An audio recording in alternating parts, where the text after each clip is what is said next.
Hey guys, welcome to my channel UPSC Creative Mind. This is अर्चना सिंघल। तो मैंने जैसा बोला था आपसे कि पॉलिटी का करंट अफेयर्स में कवर करवाऊंगी आप लोगों को। तो इस बार मैंने कुछ न्यू एडिशन करने का कोशिश किया है।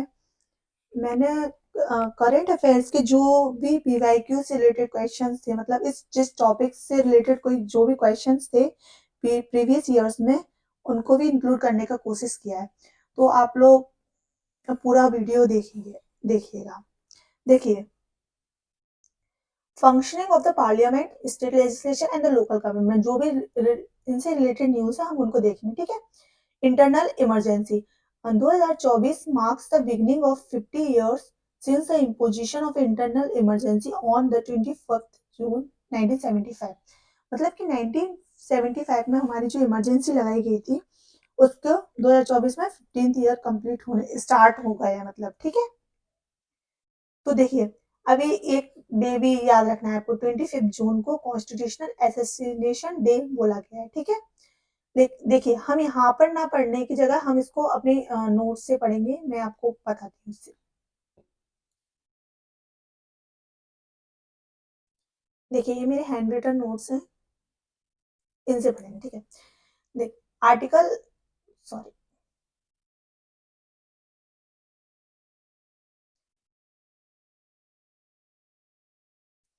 देखिए, ये हमारी नेशनल इमरजेंसी, ये हमारा प्रेसिडेंट रूल एंड ये हमारी फाइनेंशियल इमरजेंसी।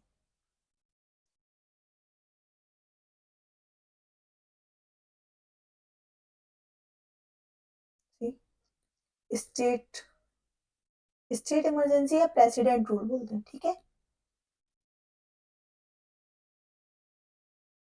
और इसे हम बोलते हैं हमारी financial emergency.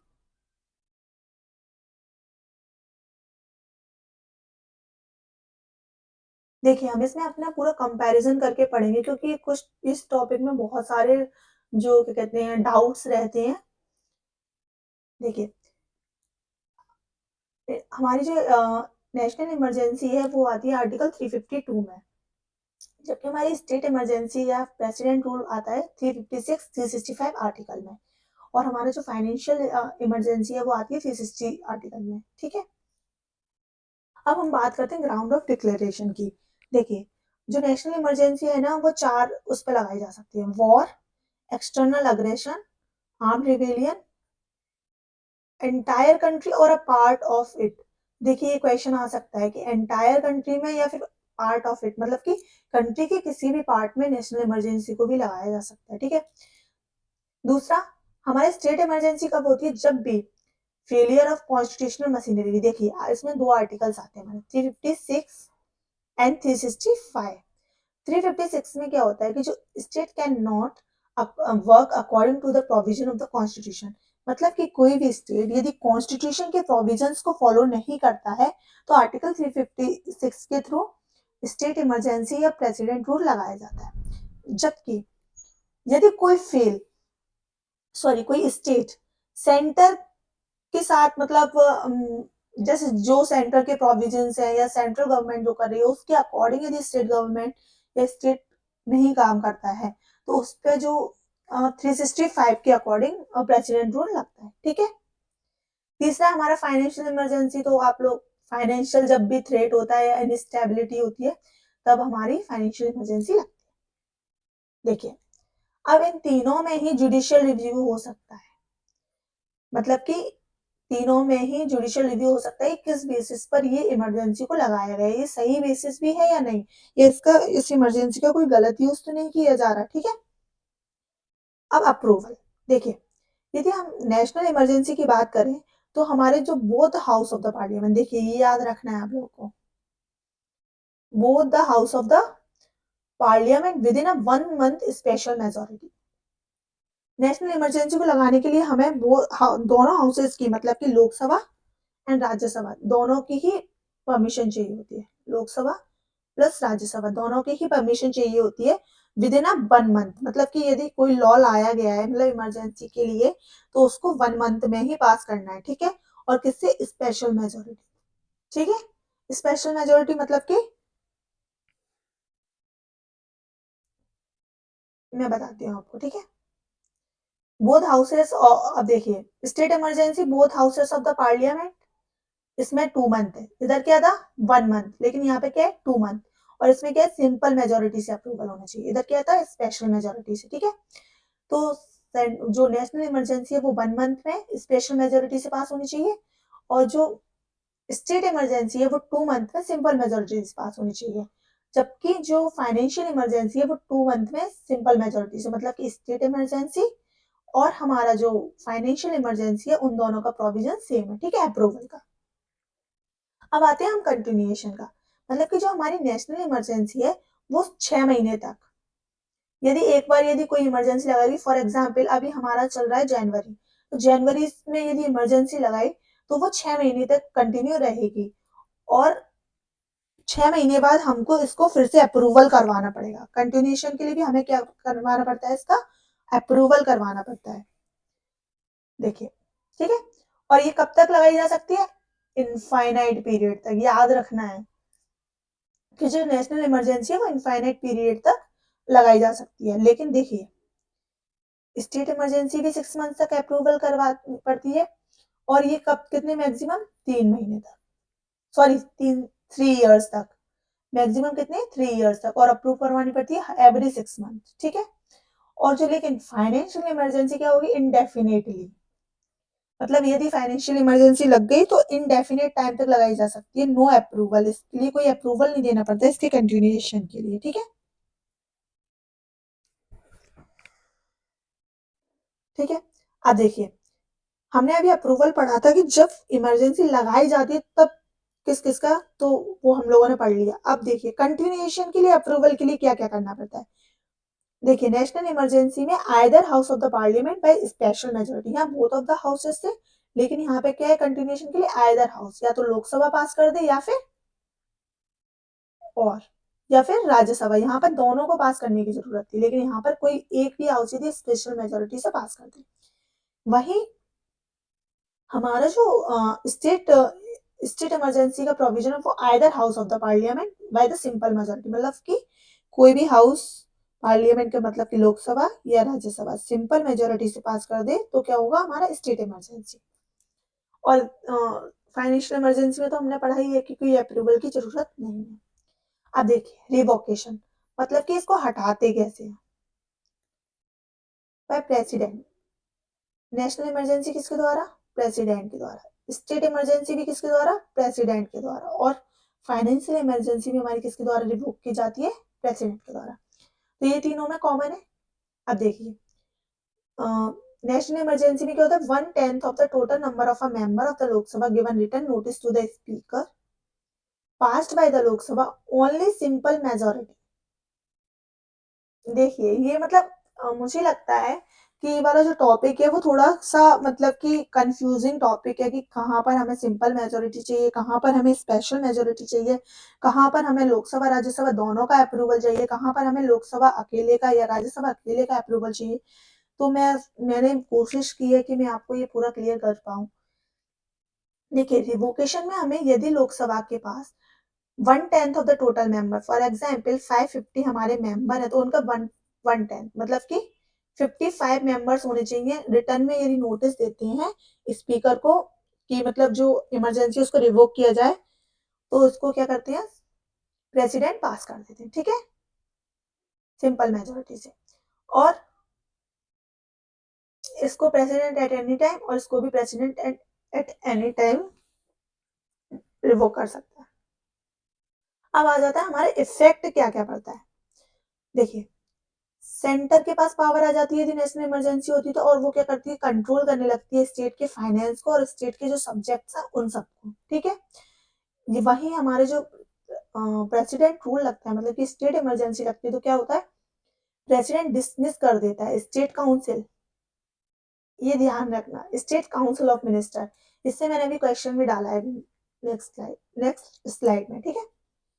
President dismiss the state council of minister headed by the CM, मतलब कि प्रेसिडेंट क्या करेगा स्टेट काउंसिल ऑफ मिनिस्टर जो होते हैं हमारे उनको डिसमिस कर देगा, ठीक है। आइदर सस्पेंड और dissolve the state legislative assembly, या तो वो सस्पेंड कर सकता है या डिसॉल्व कर सकता है स्टेट लेजिस्लेटिव असेंबली को, लेकिन ये पक्का नहीं है, मतलब कि ये कंफर्मेशन है, मैंडेटरी नहीं होता है कि जब भी प्रेसिडेंट रूल लगाया जाएगा स्टेट लेजिस्लेटिव असेंबली को सस्पेंड किया जाएगा, ठीक है, या तो कर सकता है या फिर नहीं भी कर सकता है। Dissolution of state legislative assembly is not necessary. देखिए, नो लोकल बॉडी डिसॉल्व, ना ही कोई लोकल बॉडी डिसॉल्व की जाती, ठीक है। अब इससे रिलेटेड क्वेश्चन है तो आप लोग ध्यान से देखिएगा। No effect on the fundamental right, हमारे फंडामेंटल राइट्स पे भी कोई इफेक्ट नहीं पड़ता, लेकिन हमारी जो नेशनल इमरजेंसी है उसकी वजह से हमारे फंडामेंटल राइट्स पे भी इफेक्ट पड़ता है। Power excused exercised by the parliament, sorry, power exercised by the parliament, मतलब कि पार्लियामेंट के पास ज्यादा पावर आ जाती है स्टेट लेजिस्लेचर की, ठीक है। और देखिए, जो हमारी नेशनल इमरजेंसी उसको 3 बार लगाया गया है, कितनी बार लगाया है, 3 बार, जबकि हमारी जो फाइनेंशियल इमरजेंसी है वो अभी तक एक भी बार नहीं लगाई गई, नो, ठीक है। लेकिन जो हमारी स्टेट इमरजेंसी है उसको 100, स्टेट इमरजेंसी है उसको हमने 100 टाइम्स, मतलब मोर देन 100 टाइम्स लगाया है, ठीक है। तो ये याद रखना है, कभी कभी क्वेश्चन आ जाता है कि हमारी जो फाइनेंशियल इमरजेंसी है वो कितनी टाइम्स लगी गई है, तो याद रखना है कि हमारी जो फाइनेंशियल इमरजेंसी है वो कभी भी अभी तक लगी नहीं है, और जो हमारी नेशनल इमरजेंसी है 3 टाइम आई है, ठीक है। देखो, फाइनेंशियल इमरजेंसी जब लगती है तो क्या होगा, salaries and allowances reduces, reservation of all money bills and the financial bills, मतलब जो भी मनी से रिलेटेड जो पावर है, salaries of the government officers हैं या फिर जजेस हैं, और मतलब एग्जीक्यूटिव्स जो भी हैं सब कुछ, उनकी जो सैलरी वगैरह है उनको भी कर्टेल कर दिया जाएगा, ठीक है। अब देखिए ये वाला क्वेश्चन, जो नेशनल इमरजेंसी लगती है उसका क्या क्या मतलब इफेक्ट होता है। 358 आर्टिकल होता है, एक 359 आर्टिकल होता है। 358 आर्टिकल में हमारा आर्टिकल 19 से बात की जाती है, सॉरी ये मेरे नोट्स थोड़े खराब हो गए थे, आर्टिकल 19, ठीक है। आर्टिकल 19 एंटायर कंट्री पर या फिर किसी भी पार्ट पर लग जाता है जब हमारी इमरजेंसी होती है, और जबकि 359 में क्या होता है, आर्टिकल 19 के अलावा जो भी अदर फंडामेंटल राइट्स एक्सेप्ट 20 और 21, देखो 20 और 21 आर्टिकल को हमसे कोई नहीं छीन सकता, ठीक है।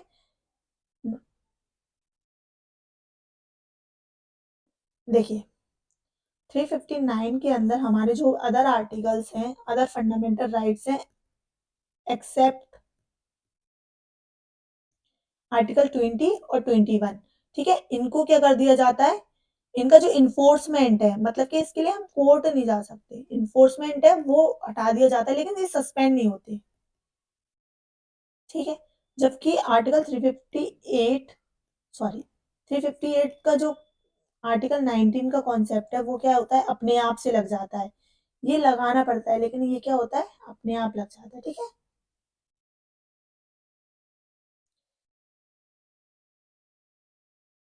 आई होप ये स्टेट इमरजेंसी, नेशनल इमरजेंसी और द फाइनेंशियल इमरजेंसी आप लोग को का जो डाउट होता है वो क्लियर हो गया होगा। अब हम आगे बढ़ते हैं, ठीक है। देखिए, मैंने इससे रिलेटेड एक क्वेश्चन डाला है जो हमारे 2021 में आया था, which of the following are not necessarily. देखिए, इसमें नेसेसरीली को आप वो सॉरी नॉट को आपको ध्यान देना है, कुछ होते हैं जो मतलब नॉट को नहीं देख पाते हम लोग, तो नॉट को हमें बिल्कुल अच्छे से देख सकते।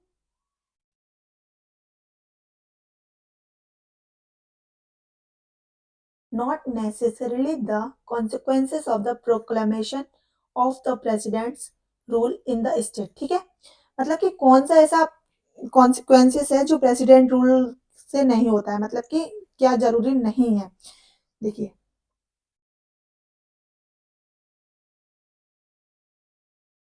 Dissolution of state legislative assembly, ठीक है, removal of the council of minister in the state and dissolution of the local bodies. देखिए, मैंने अभी पढ़ाया था आप लोगों को कि डिसोल्यूशन ऑफ लोकल बॉडीज नहीं होता है, ठीक है। Removal of council of minister ये होता है, इसमें जो प्रेसिडेंट है वो काउंसिल ऑफ मिनिस्टर को रिमूवल कर देते हैं, ठीक है। और जो स्टेट लेजिस्लेटिव असेंबलीज का उनका डिसोल्यूशन हो सकता है या फिर उनको सस्पेंड किया जा सकता है, ठीक है, लेकिन ये नेसेसरी नहीं है, नहीं है। तो अभी इसमें नॉट पूछा है हमारा, तो ये क्या होगा आंसर हमारा 1 एंड 3। 1 एंड 3 इसका राइट ऑप्शन है। ठीक है,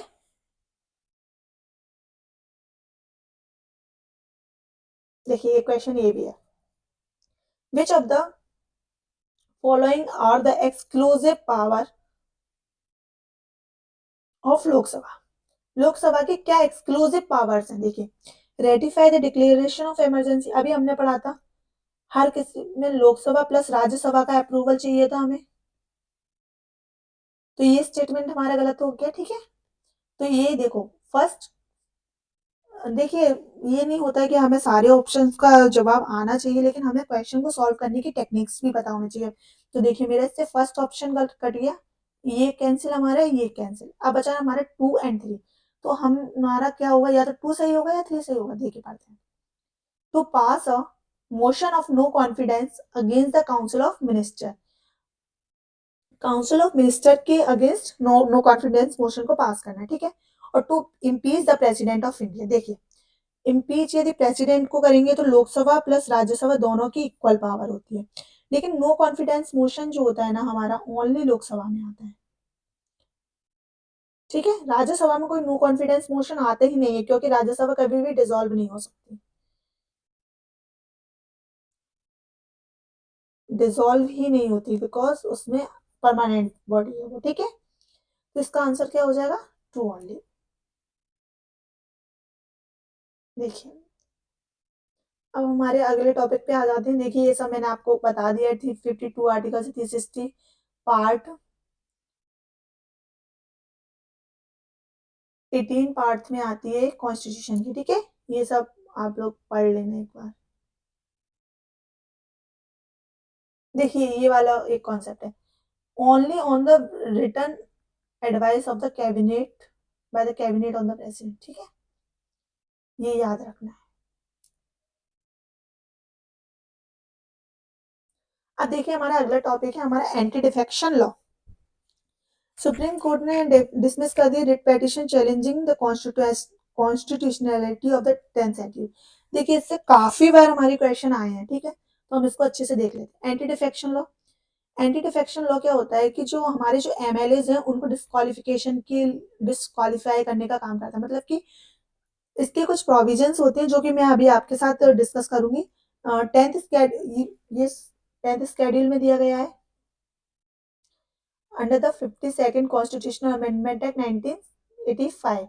ये याद रखना है, ये बहुत बार पूछा गया है हर मतलब पेपर में, कि जो एंटी डिफेक्शन लॉ है वो किस स्केड्यूल में आता है, 10th शेड्यूल और 52nd कॉन्स्टिट्यूशनल अमेंडमेंट एक्ट 1985 में किया गया था। ठीक है, देखिए और जो भी डिफेक्शन से रिलेटेड जो भी क्वेश्चंस होते हैं उसको कौन हैंडल करता है, presiding officer of the house, मतलब कि कौन करेगा, स्पीकर। ठीक है, अब देखिए कब कब हमारा जो एंटी डिफेक्शन लॉ है वो लगाया जा सकता है, 4 कंडीशन है इसकी। देखिए यदि या तो कोई पार्टी का मेंबर वॉलेंट्री गिव अप कर दे, मतलब कि खुद उस पार्टी को छोड़ दे और दूसरी पार्टी बना ले, या दूसरी पार्टी में चले जाए। ठीक है, या फिर पॉलिटिकल पार्टीज की क्या होती है, कोई डायरेक्शन होता है, मतलब कि वो व्हिप जारी करते हैं। पॉलिटिकल पार्टीज क्या करती हैं, व्हिप जारी करती हैं कि इसके अगेंस्ट ये हमें मतलब ये फैसला लेना है या नहीं, ये डायरेक्शन में। ठीक है, लेकिन जो भी मेंबर इसका वायलेशन करता है उसको क्या करना पड़ता है, उसके लिए उसको एंटी डिफेक्शन लॉ लगा दिया जाता है उसके ऊपर। ठीक है, तीसरा यदि कोई इंडिपेंडेंट मेंबर जिसने कि इलेक्शन जीता है लेकिन वो किसी और पॉलिटिकल पार्टीज को ज्वाइन कर लेता है उस इलेक्शन के बाद। फॉर एग्जाम्पल मैं यहाँ पे इलेक्शन के लिए खड़ी हुई, ठीक है, लेकिन मैंने इंडिपेंडेंटली इलेक्शन को जीता और मैं जीत भी गई, लेकिन मैं क्या करती हूँ इलेक्शन के बाद बीजेपी या कांग्रेस या फिर किसी भी एनी पार्टीज को ज्वाइन कर लेती हूँ। ठीक है, तो मेरे पे क्या एंटी डिफेक्शन लॉ लग जाएगा। और देखिए a nominated member become disqualified if she joins any political party after the expiry of 6 months। देखिए राज्यसभा या फिर लोकसभा में हमारे कुछ नॉमिनेटेड मेंबर्स होते हैं, वो नॉमिनेटेड मेंबर यदि किसी भी पॉलिटिकल पार्टी को after the expiry of 6 month, मतलब ये याद रखना है, देखिए after the expiry of 6 month, यदि किसी पार्टी को ज्वाइन कर लेती हैं तो क्या होता है, उन पे भी एंटी डिफेक्शन लॉ लगता है। ठीक है, अब देखिए इसमें कुछ एक्सेप्शंस होती हैं। यदि कोई भी पॉलिटिकल पार्टी मर्ज कर ले 2/3 of its legislature in the favour, मतलब कि 2/3 मेंबर्स किसी पार्टी को ज्वाइन कर लें तो उस पर क्या लगेगा, एंटी डिफेक्शन लॉ नहीं लगेगा। ठीक है, ये एक्सेप्शंस भी याद रखना है। ठीक है, अब if a person is elected as a speaker of the Lok Sabha and the chairman of a Rajya Sabha then he could resign from his party and rejoin the party, मतलब यदि कोई स्पीकर बन जाता है या चेयरमैन ऑफ द राज्यसभा हो जाता है तो उसको भी क्या करना पड़ता है, उसके लिए मतलब उस पर कोई भी एंटी डिफेक्शन लॉ नहीं लगता है। ठीक है, ये, और जो एंटी डिफेक्शन लॉ है उसके लिए जो हमारी टाइम लिमिट है वो भी प्रोवाइड नहीं है, not provide the time limit, कि मतलब जो स्पीकर है वो कब तक डिसाइड करेंगे कि एंटी डिफेक्शन का केस है या नहीं, उसके लिए कोई भी टाइम लिमिट नहीं है। इससे रिलेटेड हम केस देख लेते हैं, किहोतो होलन केस 1992 में, ये हमने अपनी फंडामेंटल राइट्स वाली वीडियो में भी कवर किया था। ठीक है, उसमें सब्जेक्ट टू जुडिशियल रिव्यू, मतलब कि एंटी डिफेक्शन लॉ का जुडिशियल रिव्यू किया जा सकता है। जबकि हम Qeshm Meghchandra Singh 2020 ruled that the disqualification petition under the 10th schedule should normally be decided within a period of 3 months। इसमें बोला गया था लेकिन ऐसा केस फॉलो नहीं हुआ, सॉरी।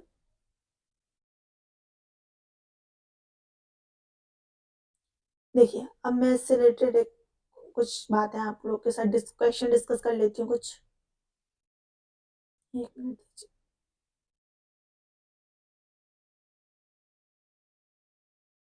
देखिए स्केड्यूल, ये क्वेश्चन आया था हमारा 1998 में। ठीक है, schedule of the constitution of India contain provision regarding the anti defection act, कौन सा स्केड्यूल है जो कि हमारे एंटी डिफेक्शन की बात करता है, तो देखिए second, fifth, eighth and 10th schedule, तो इसका सही आंसर क्या होगा, सही बोल रहे हैं आप लोग, 10th स्केड्यूल। ठीक है,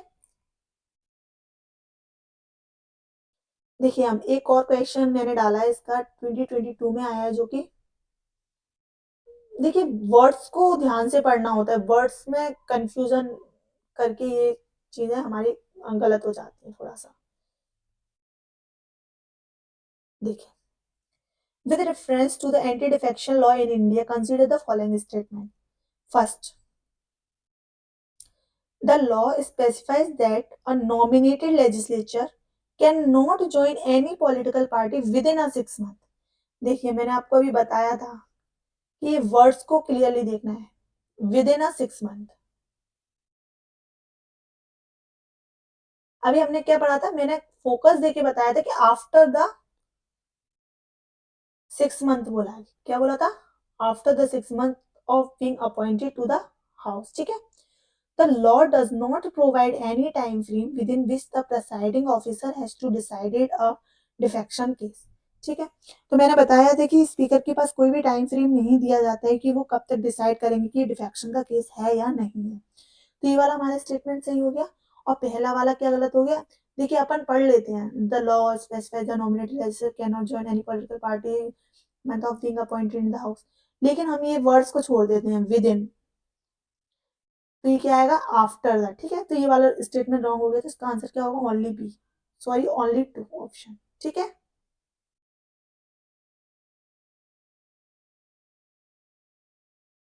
देखिए अब हम बात करेंगे हमारी प्रोपोर्शनल रिप्रेजेंटेशन का। ये क्या होता है, हमारा इलेक्शन सिस्टम का एक टाइप होता है। जैसे अभी हमारे वहाँ लोकसभा इलेक्शन, जो असेंबली के लोकसभा के इलेक्शन जो होते हैं हमारे, उनको हम first past the post system से करते हैं।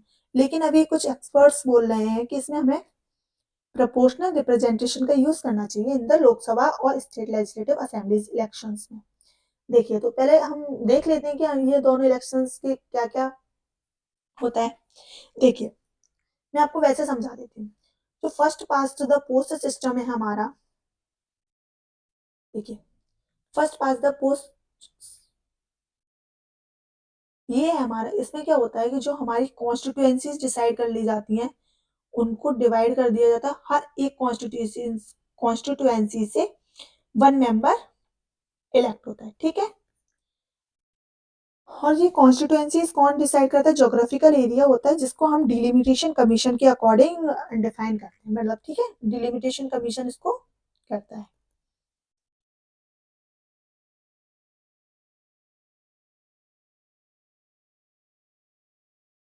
ठीक है, देखिए first pass the post system में होता है कि यदि किसी मेंबर को मेजोरिटी वोट्स मिल गए,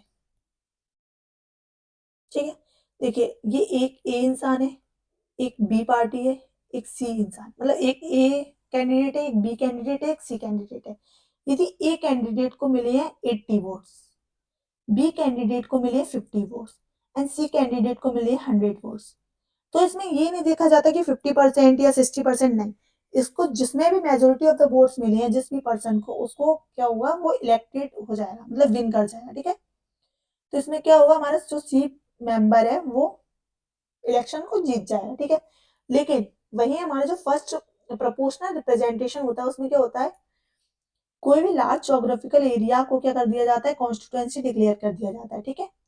और एंटायर कंट्री में भी सिंगल कॉन्स्टिट्यूएंसी, फॉर एग्जाम्पल इनमें यूके का एग्जाम्पल लेते हैं हम, यूके में यदि ये वाले इलेक्शन हो रहे हैं, ठीक है, तो इसमें क्या होगा, पूरी जो ये यूके हमारा, तो इसको पूरी एक कॉन्स्टिट्यूएंसी डिक्लेयर कर दिया जाएगा, ठीक है।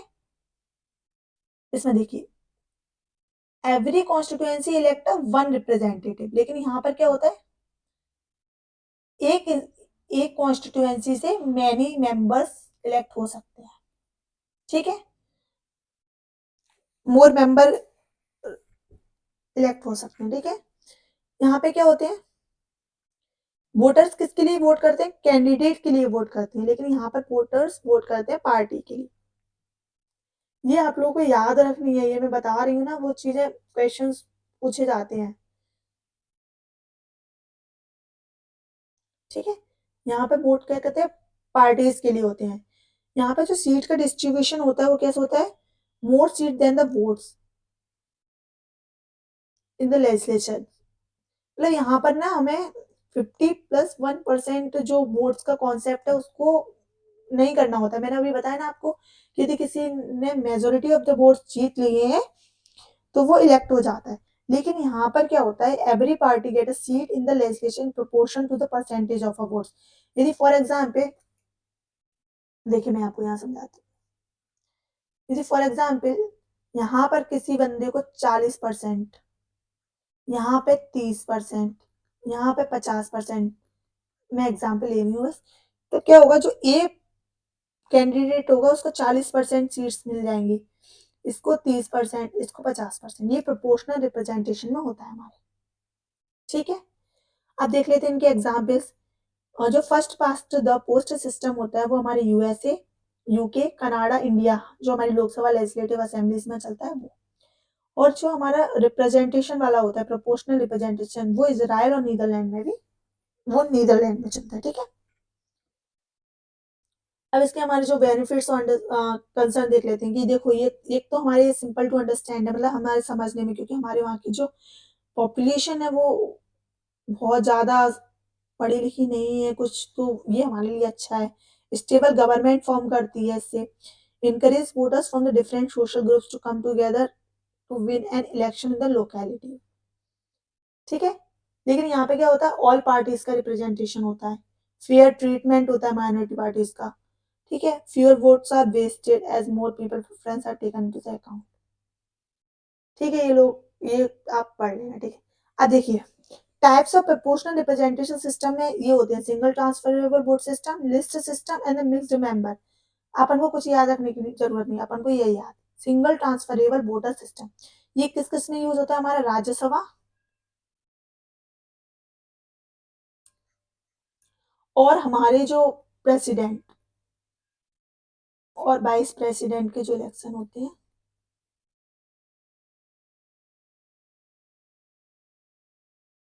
उनमें यूज किया जाता है, ठीक है।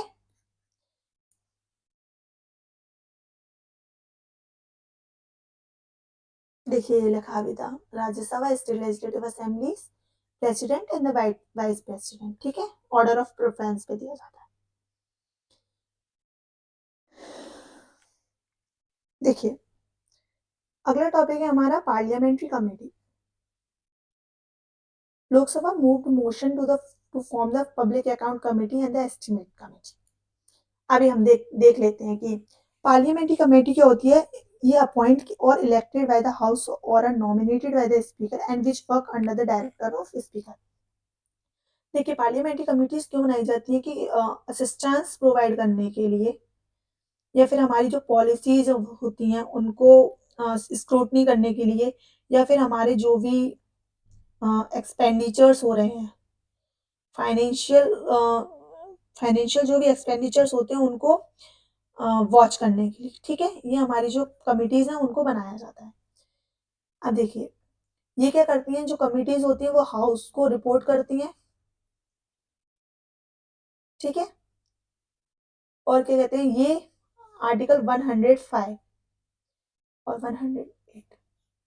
देखिए 105 में हमारा दिया जाता है प्रिविलेजेस ऑफ एमपी और इसमें दिया जाता है हमारा स्टेट जो भी वो सॉरी पार्लियामेंट जो भी रूल्स एंड रेगुलेशंस करता है, मतलब authorities parliament authority to make rules to regulate its procedure and the conduct of business. कि मतलब कि जो पार्लियामेंट में जो भी अथॉरिटीज है मतलब कि एमपीज वगैरह हैं उनके जो कंडक्ट ऑफ बिजनेस है उसको रेगुलेट करने का काम करता है आर्टिकल 118। सॉरी आप लोगों को टाइप्स ऑफ पार्लियामेंट्री कमेटी देख लेंगे। देखिए एक होती है हमारी एडहॉक कमेटी और दूसरी होती है हमारी स्टैंडिंग कमेटी। एडहॉक कमेटी होती है किसी भी स्पेसिफिक पर्पस के लिए यूज की जाती है। फॉर एग्जांपल यदि कोई स्क्रूटनी जैसे रेलवे कन्वेंशन, यदि रेलवे का कोई काम करवाना है तो एक रेलवे कन्वेंशन कमेटी बनाई गई, उसको देखा गया, यदि जब उसका काम खत्म हो गया तो उसको क्या कर दिया जाता है, फिनिश कर दिया उनको मतलब हटा दिया जाता है, रिमूव कर दिया जाता है। लेकिन वही हमारी जो स्टैंडिंग कमिटीज होती हैं वो परमानेंट एंड रेगुलर कमेटी होती है, मतलब कि ये कॉन्स्टिट्यूट होती है फ्रॉम टाइम टू टाइम, मतलब हर एक साल में मतलब ये बनती रहती है, मतलब हर एक साल के लिए इनका टर्म होता है और ये बनती रहती है। ठीक है, जिसमें आ जाता है हमारा फाइनेंशियल कमेटी और हमारा departmentally related standing committees, committees on the subordinate legislation. देखिए अभी हम पूरा डिटेल में पढ़ेंगे। इनसे रिलेटेड मैंने क्वेश्चंस भी डाले तो प्लीज आप ध्यान से देखिएगा। पब्लिक अकाउंट कमेटी हमारी बनी थी 1921 में in the back of Montagu Chelmsford reform. ठीक है, तो ये याद रखना है कि ये कब बनी थी, 1921 में बनी थी। इसमें 22 मेंबर होते हैं, 22 मेंबर से ज्यादा नहीं हो सकते। ठीक है, और 15 मेंबर कहाँ से आते हैं, हमारे लोकसभा से आते हैं और 7 मेंबर हमारे आते हैं राज्यसभा से। और ये जो रेवेन्यू एंड एक्सपेंडिचर होते हैं गवर्नमेंट ऑफ इंडिया के उनको देखते हैं। ठीक है, एस्टिमेट कमेटी के बारे में याद रखना है कि ओनली लोकसभा से मेंबर होते हैं इसके। कहाँ से होते हैं, ओनली लोकसभा से। और ये कब बनी थी फर्स्ट टाइम, 1950 में। 30 मेंबर होते हैं, टोटल कितने मेंबर होते हैं, 30 मेंबर होते हैं। तो ये वही जो भी पॉलिसीज वगैरह होती हैं, alternative policy to bring out of efficiency in the administration वगैरह, उसको क्या करती है, ऑडिट करती है। ठीक है, एक है हमारी parliamentary committee on official languages. देखिए union home and corporation minister is unanimously reelected as a chairperson of the POCL. तो ये न्यूज में था इसलिए। ठीक है, ये इसका जो फॉर्मेशन है वो कब हुआ था, 1976 में, under the section 4 of official language act 1963। देखिए इतना याद नहीं रहता है तो अब बस इसका ईयर याद रखिए कि 1976 में फॉर्म हुई थी। और इसमें जो 30 मेंबर्स होते हैं, 20 from Lok Sabha and 10 from Rajya Sabha. ठीक है, और ये मतलब हिंदी और ऑफिशियल पर्पस की, हिंदी फॉर ऑफिशियल पर्पस जो है, मतलब हमारी जो हिंदी लैंग्वेज है उसको यूज करना है हमें ऑफिशियली, उसको बताती है। ठीक है, एक होता है हमारा committee of privileges of the Rajya Sabha. देखिए ये भी मैंने पढ़ा था, 105 आर्टिकल एंड 194 आर्टिकल इसमें दिया गया है प्रिविलेजेस ऑफ लोकसभा एंड मतलब पार्लियामेंट वाले। ठीक है, और इसमें स्टेट लेजिस्लेचर।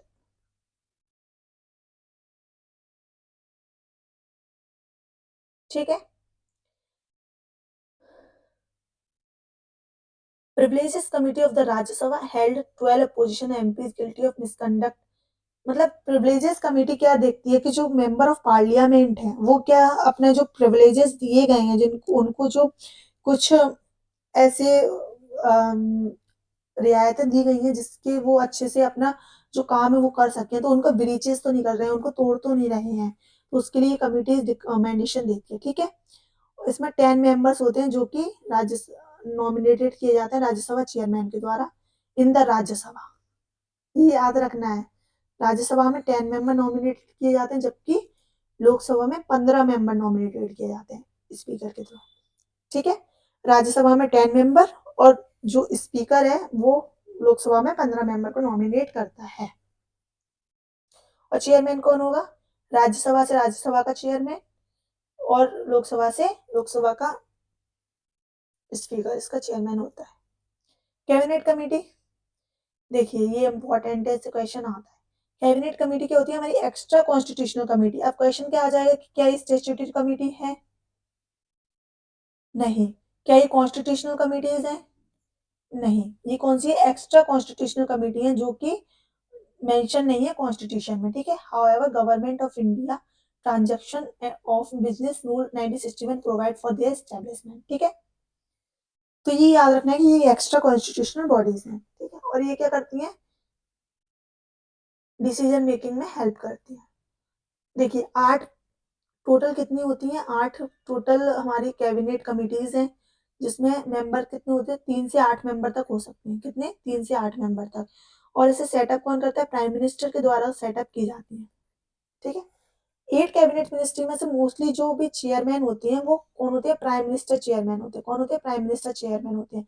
लेकिन किसी के होम एक दो कमिटीज के होते हैं जो होम मिनिस्टर सॉरी जिसके चेयरमैन होते हैं पार्लियामेंट्री अफेयर कमेटी, उसके चेयरमैन कौन होते हैं? Home minister. ठीक है, अब एक और बात याद रखनी है कि देखिए इसमें ओनली कैबिनेट मिनिस्टर होते हैं, ये सही बात है, लेकिन इसमें कोई अदर मिनिस्टर भी हो सकते हैं। नॉन कैबिनेट मिनिस्टर से डिविएट नहीं है, मतलब कि वो इससे हटे नहीं है, मतलब यदि चाहें तो नॉन कैबिनेट मिनिस्टर भी इसमें मेंबरशिप ले सकते। ठीक है, अभी हम इससे रिलेटेड क्वेश्चन देख लेते हैं हमारा। देखिए, with reference to the Parliament of India, which of the following parliamentary committee scrutinize the report of the House, and report to the House whether the power to make regulations, rules, sub-rules, bylaws, etc., conferred by the Constitution or delegated by the Parliament are being properly exercised by the executive within the scope of such delegations। ठीक है, अब देखिए ये question थोड़ा tough लग सकता है लेकिन आप इसके वर्ड्स को देखिए। रेगुलेशन, रूल्स, सब रूल्स, बाय लॉज, इनको करता है, मतलब कि इसका आंसर है committee on the subordinate legislations. ठीक है, देखिए एक क्वेश्चन ये है, the parliamentary committee on the public account, अभी हमने डिस्कस किया था इसके बारे में, consist of not more than 25 members of the Lok Sabha. ठीक है, स्क्रूटनाइज करता है appropriation in the finance account of the government. ठीक है, ये हमें पता है कि ये बिल्कुल सही आंसर है। एग्जामाइज करता है रिपोर्ट ऑफ अ कैट। ठीक है, अब देखिए ये वाला ऑप्शन हमारा बिल्कुल सही होगा, सेकंड वाला। तो इसमें सबसे पहले हम फर्स्ट काटेंगे और थर्ड काटेंगे। अब बचा हमारे 2 एंड 3 एंड 1 2 एंड 3। अब देखिए हमें 3 को नहीं पता तो भी हमारा आंसर आ जाएगा इससे कि हमारा 3 तो सही ही होगा। अब हम फर्स्ट को देख लेते हैं, consist of not more than 25 member of the Lok Sabha. अभी हमने पढ़ा था 22 मेंबर, जिसमें से कि हमारे जो होंगे 15 मेंबर जो होंगे हमारे लोकसभा से होंगे और जिसमें 7 मेंबर जो होंगे हमारे वो राज्यसभा से होंगे। ठीक है, तो ये छोटी छोटी बातों को हमें ध्यान देना कि 25, तो ये आंसर इसका हो जाएगा 2 एंड 3। ठीक है, अब आता है हमारा अगला question, secretariat of the parliament. ये देखिए इतना खास नहीं है पर ये देख लेते हैं थोड़ा हम। Article 98 each house of the parliament shall have a separate secretariat staff, ठीक है। पार्लियामेंट लॉ के थ्रू रेगुलेट करती है recruitment, condition of a service of a person appointed to the secretarial staff of the either house. देखिए, secretary जो secretariat जो भी होता है, सेक्रेटरी उसके लिए कोई भी लॉ पास नहीं किया गया है, देखिए, लेकिन ये दोनों हाउसेस में होता है, ठीक है। Speaker and chairman can create a new post in respective secretariat, ठीक है। For post in the class 1-2 prior consultation with the union ministry of the finance is mandatory. ये याद रखना है कि मैंडेटरी होता है। जो हमारे स्पीकर और चेयरमैन होते हैं वो मतलब न्यू पोस्ट को है ना क्रिएट कर सकते हैं, लेकिन जब भी क्लास 1 और क्लास 2 की बात की जाएगी, क्लास 1 और क्लास 2 की पोस्ट की बात की जाएगी, तो हमें क्या कंसल्टेशन करना पड़ेगा यूनियन मिनिस्ट्री ऑफ फाइनेंस से। वो हमारा मैंडेटरी होगा, ठीक है, मैंडेटरी होगा।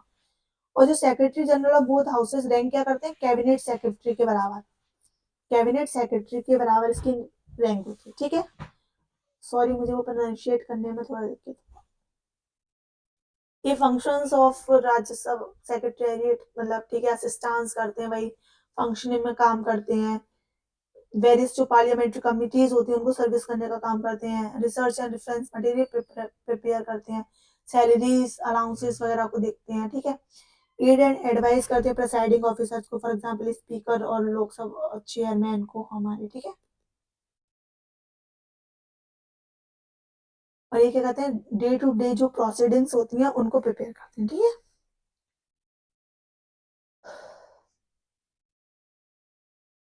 अब देखिए oath, sorry, cabinet secretary appointment committee of the cabinet approve the appointment of a new cabinet secretary with a 2-year tenure starting from the 30 अगस्त 2024। तो कौन, अभी देखिए याद रखना है, कैबिनेट कमेटी को कौन अपॉइंट करता है, सॉरी, कैबिनेट सेक्रेटरी को कौन अपॉइंट करता है, तो हमारे कौन करते हैं, appointment committees of the cabinet, ठीक है। ये किस बेसिस पे होते हैं, सीनियोरिटी कम मेरिट बेसिस पे, ठीक है। और ये क्या करते हैं, जो गवर्नमेंट ऑफ इंडिया के जो भी रूल्स हैं और जो भी उसके अंडर में काम करते हैं, जो government of India allocation of a business rules 1961 and government of India transaction of business rules 1961 के लिए रिस्पॉन्सिबल होते हैं, ठीक है। ये क्या होते हैं, ex officio chairman of the civil services board. Civil service board के ये एक्स ऑफिसर चेयरमैन भी होते हैं, कैबिनेट सेक्रेटरी जो होती हैं हमारे वो। No authority for our working department, primus inter pares. देखिए, प्राइमस इंटरपेयर्स, इंटरपेयर्स का मतलब क्या होता है, अब फर्स्ट अमंग द इक्वल्स, मतलब कि जो भी हमारी यूनियन गवर्नमेंट के सेक्रेटेरिएट है उनके बीच में एक मतलब फर्स्ट रैंक पर हमारे जो आएंगे वो कैबिनेट सेक्रेटरी आएंगे, ठीक है। नेक्स्ट टॉपिक है हमारा president address to the parliament. President ने अभी joint sitting of the parliament after the formation of 18th Lok Sabha. तो हम देखते हैं कि प्रेसिडेंट कब का हमारे जो हाउस है उसको एड्रेस करते हैं। आर्टिकल 86 में बोला गया है कि जो प्रेसिडेंट है either house of the parliament और बोथ हाउस टुगेदर को क्या कर सकते हैं, एड्रेस कर सकते हैं, ठीक है। 87 में बोला गया है कि दो इंस्टेंसेस ऐसे होते हैं, मतलब दो सर्कमस्टेंसेस ऐसे होते हैं जब प्रेसिडेंट हमेशा क्या करते हैं, both the house of parliament को क्या करते हैं, एड्रेस करते हैं। एक कब, जब हमारे जनरल जनरल इलेक्शन होते हैं, उसका जो फर्स्ट सेशन होता है तब, फॉर एग्जाम्पल अभी हमारे लोकसभा के सेशन हुए थे 2024 में, तो उसका जो फर्स्ट सेशन हुआ होगा उसको हमारे प्रेसिडेंट ने एड्रेस किया होगा, ठीक है। और first session of each year, देखिए अभी हमारा बजट आने वाला है, उसके बाद हमारा फाइनेंशियल ईयर खत्म हो जाता है, मतलब ईयर खत्म हो जाता है, तो जो भी हमारा फर्स्ट सेशन होगा उस ईयर का उसको कौन एड्रेस करेगा, हमारे प्रेसिडेंट एड्रेस करते हैं, ठीक है। Article 87 sub clause 1 require president to address both the houses of the parliament at the commencement of every session, ठीक है। ये आप लोगों को समझ में आ गया कि मतलब प्रेसिडेंट क्या करते हैं, हमेशा एवरी सेशन के पहले एड्रेस करते हैं दोनों हाउसेस को। और कॉन्स्टिट्यूशन के फर्स्ट अमेंडमेंट एक्ट 1951 ने इसको अमेंडमेंट किया था। देखिए लास्ट टॉपिक है हमारा oath of member of the parliament. देखिए हमेशा इलेक्टेड जो मेंबर्स होते हैं हमारे पार्लियामेंट को, उनको क्या करना होता है, ओथ लेनी होती है। अब ओथ जो है हमारे वो आर्टिकल 99 में, तो ये याद रखना है कि article 99 related to the oath of the office of member of parliament. ठीक है, इनको कौन ये किस शेड्यूल में आते हैं, तो थर्ड शेड्यूल में आते हैं। ठीक है, थर्ड शेड्यूल, ये याद रखना, ये क्वेश्चन आ चुका है। आर्टिकल 104 बोलता है कि यदि कोई भी मेंबर बिना ओथ के जो भी मेंबर है वो मीटिंग्स में बैठता है तो उसको क्या लगाई जाएगी, पेनल्टी लगाई जाएगी। क्या लगाई जाएगी, penalty.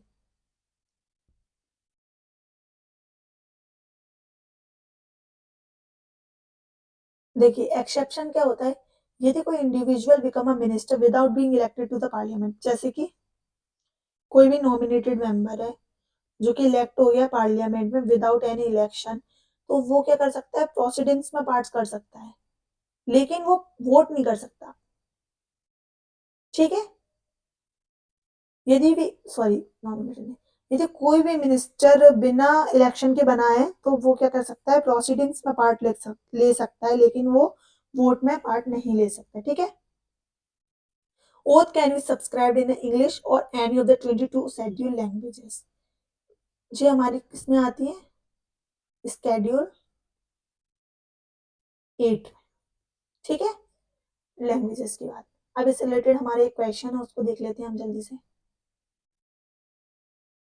With reference to the Constitution of India, consider the following statement.